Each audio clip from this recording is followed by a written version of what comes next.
Hello दोस्तों। आज की इस वीडियो में हम बात करने वाले हैं एक काफ़ी इम्पोर्टेंट टॉपिक के ऊपर जो कि हर स्टूडेंट फेस करता है अपनी ज़िंदगी में अनगिनत बार। तो जब भी कोई ना कोई स्टूडेंट 10th 11th 12 या कॉम्पिटिटिव एग्ज़ाम की तैयारी करने के लिए आगे बढ़ता है, तो या तो वो यूट्यूब पर लिखता है या गूगल सर्च करता है या वो अपने दोस्त रिलेटिव से पूछता है कि कुछ टिप्स दे दें। तो हर कोई यही कहता है कि एक टाइम टेबल बनाओ, अपने हर चीज़ के समय को फ़िक्स करो, फ़िक्स टाइम पर उठो, फ़िक्स टाइम पर सो। लेकिन इसके अलावा कोई कुछ कहता नहीं है, इसके आगे कोई कुछ बोलता ही नहीं है। तो क्या होता है कि फिर स्टूडेंट वो कंफ्यूज हो जाता है कि वो अभी इस पर ध्यान दे कि टाइम टेबल बनाए कैसे कि वो अपने पढ़ाई पर ध्यान दे इस समय। तो हर कोई उसे ज्ञान पेल कर चला जाता है कि टाइम टेबल बनाओ, लेकिन कोई बनाने सिखाता ही नहीं है कि हाँ टाइम टेबल ऐसे बनाया जाता है।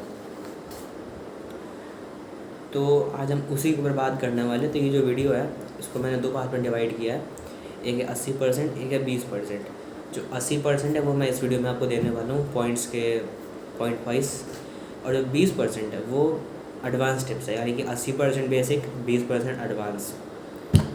मैं आपको एडवांस टिप्स नहीं दूंगा क्योंकि वो सिर्फ़ और सिर्फ मेरे एलीट स्टूडेंट्स के लिए अवेलेबल है। यानी कि अगर आपको ये एडवांस टिप्स चाहिए तो आपको मेरे एलीट स्टूडेंट के लिस्ट में जुड़ना होगा।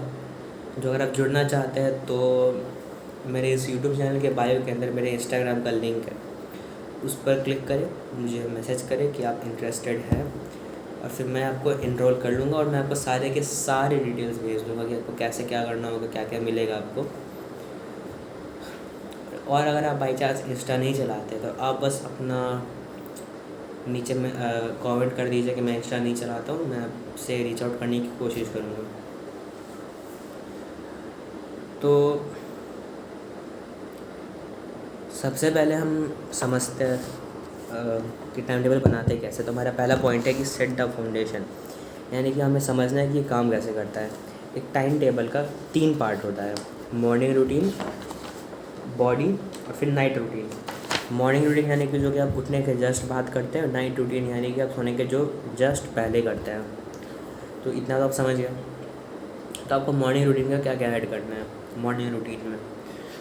तो एक स्टूडेंट अपनी ज़िंदगी में एक दिन में क्या क्या फेस करता है कि वो डिहाइड्रेटेड रहता है, कम एनर्जी मिलता है, कम स्लीप मिलता है।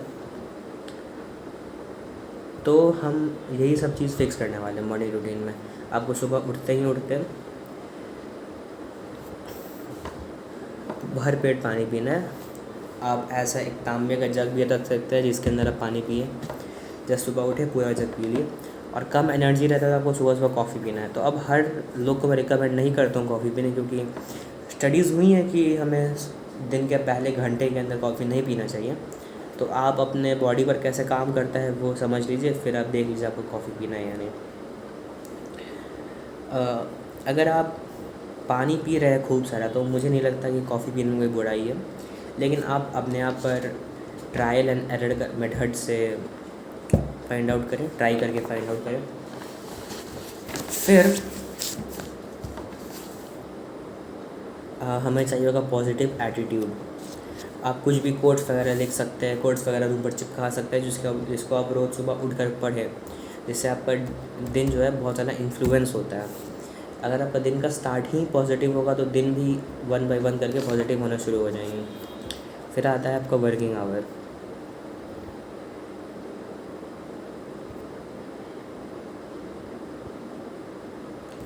तो वर्किंग आवर में आपको फिक्स करना है कि हाँ मेरा कोचिंग है, कोचिंग से फिर स्कूल जाना है, स्कूल है फिर कोचिंग जाना है, फिर मुझे होमवर्क करना है। तो आप ऐसे करके अपने समय को फ़िक्स कर सकते हैं। और आपको क्या क्या वो ऐड करना है वो मैं आपको अपने 20% वाले प्रोग्राम के अंदर बताऊंगा। कैसे ऐड करना है वो भी 20% में बताऊंगा। हाँ, अब एक प्रॉब्लम आता है कि बहुत सारे लोगों को एनर्जी ही नहीं मिलता उतना काम करने के लिए।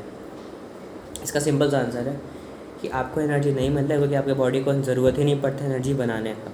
एनर्जी बनता कैसे है, एनर्जी का जब नीड होता है, जब स्कार्सिटी होता है तब एनर्जी बनता है। यानी कि आपको वर्कआउट करके अपने एनर्जी को एग्जॉस्ट करना है, ताकि फ्यूचर में आपके लिए एनर्जी बने। आप इसे ट्राई करिएगा। आप वर्कआउट करना शुरू कर दीजिए। आपको पहले महीने बहुत बहुत गंदा थकान होगा, लेकिन अगले दूसरे महीने तीसरे महीने से आपका जो हेल्थ एनर्जी है वो हर स्लीप है वो हर चीज़ इंप्रूव होने वाला है। और आपका जो नींद वो भाई साहब कितना अच्छा हो जाएगा। आप डीप स्लीप करना शुरू, आपको गहरी नींद आना शुरू हो जाएगी। और तीसरा, आपको नेगेटिव लोग या फिर डीमोटिवेटिंग स्टूडेंट के आसपास नहीं रहना है। नेगेटिव लोग या नेगेटिव स्टूडेंट या डीमोटिवेटिंग स्टूडेंट या डीमोटिवेटिंग लोग, इसका एग्जांपल आप ऐसे समझिए कि कुछ स्टूडेंट होते हैं जो कि हर बार बोलते रहते हैं, अरे भाई इतना हार्ड टेस्ट आने वाला है, इस पर हम पक्का फेल होंगे। हम यानी कि वो बोलते हैं कि हम सब फेल होंगे। कुछ रिलेटिव कुछ लोग ऐसे हो सकते हैं जो कि बोलते हैं कि तुम इस क्लास को मजाक मत समझो, तुम पढ़ते ही नहीं हो। तो नेगेटिव, हाँ अगर आप सही में नहीं पढ़ते तो बात अलग है, लेकिन अगर कुछ लोग आपको जानबूझकर डीमोटिवेट करते तो आपको उनके कॉन्टैक्ट से दूर रहना है, बिल्कुल 1000 किलोमीटर दूर रहना है। अब हम बात करने वाले हैं उस 20% के ऊपर, यानी कि जो कि सबसे ज़्यादा इम्पॉर्टेंट पॉइंट्स होने वाला है, तो हम उसके ऊपर बात करने वाले हैं। तो पहला है सेट द गोल्स, यानी कि आपको सोने से कुछ देर पहले आपको हो सकता है फ़ोन कोई ऐप पर, हो सकता है कोई पेपर पर आप करें। तो कौन सा ऐप पर करना है ये मैं आपको अपने एलीट स्टूडेंट को बता देता हूँ, लेकिन इस यूट्यूब के वीडियो में नहीं बताऊँगा। तो आपको लिख लेना कि आज का मेरा 3 सबसे ज़्यादा इम्पॉर्टेंट टास्क कौन सा होने वाला है। तो नंबर 1, नंबर 2, नंबर 3। और आपको इसका इम्पॉर्टेंट टास्क नेम नहीं करना है इस चीज़ को, आप उसे कुछ इंटरेस्टिंग नेम करिए, जैसे कि टुडेज़ एडवेंचर। तो सुन के लगे कि आज मेरा एडवेंचर क्या है।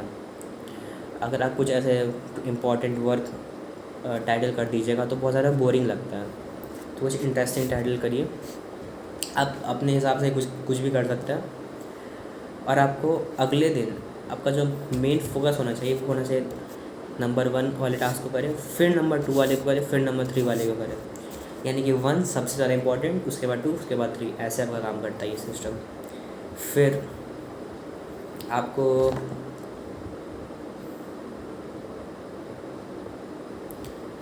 आपको जो भी आपका इम्पोर्टेंट काम होता है, जैसे कि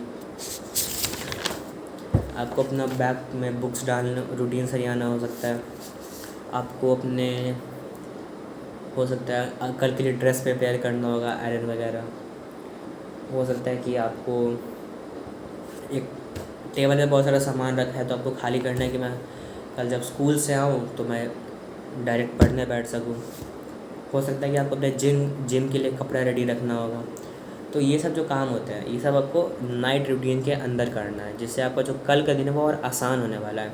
आपको जिम जाने से पहले आपको ये नहीं सोचना पड़ेगा कि मेरा कपड़ा कहाँ है, स्कूल जाने से पहले मेरा शर्ट आयरन मैंने करना भूल गया या मेरे रूटीन से रहना भूल गया। तो आपको ये सब नहीं सोचना पड़ेगा।